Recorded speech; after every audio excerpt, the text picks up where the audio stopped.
Another saint story made with love. My name is Gregory. I was born in Rome around the year 540, into a noble family. My father was prefect of the city.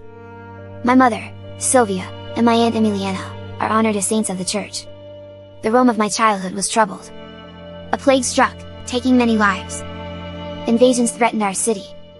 And famine left people in need. This was the world in which I grew. By the age of 30, I became prefect of Rome, the city's highest civil office.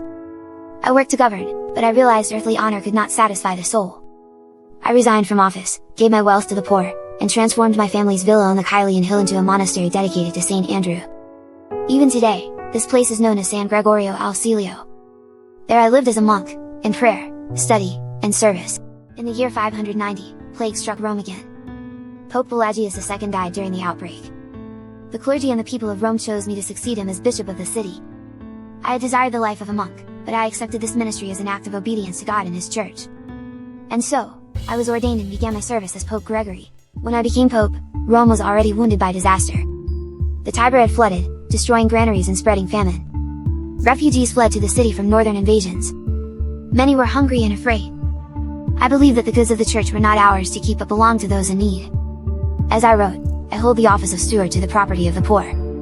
So we organized the distribution of food, welcomed refugees, and sent priests through the streets to bring aid to the sick and suffering. Even noble families who had lost everything received help, not as charity, but as gifts of dignity. In this way, the church became not only a house of prayer, but also a shelter for the poor.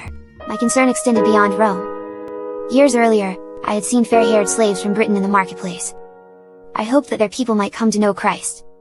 As Pope, I sent Augustine, the prior of my monastery on the Kylian hill, now honored as St. Augustine of Canterbury, together with 40 monks, to preach the gospel in England. Their mission marked the beginning of the English church, which grew in faith from those first seeds. As Bishop of Rome, I preached often, especially during Lent, in the city's station churches. I reformed the prayers of the Mass and encouraged the use of sacred chant, which later came to be known as Gregorian chant. I reminded bishops and priests that their role was to serve their people. For myself, I chose the title Servant of the Servants of God. This title continues to be used by popes today. In the year 604, after 14 years as Pope, my earthly life ended. If you remember anything of my life, let it not be the title of great. Remember instead that I was a servant. I fed the hungry, yet it was Christ who gave the bread. I sent missionaries, yet it was Christ who opened hearts. I reformed prayers, yet it was Christ who heard them. What matters is not what we build for ourselves, but what we give for God. So I tell you now, lead by serving, believe by doing, and love by giving yourself away. This is the greatness that endures, not mine, but His. Cute messengers, small voices, heavenly messages. Thank you for watching!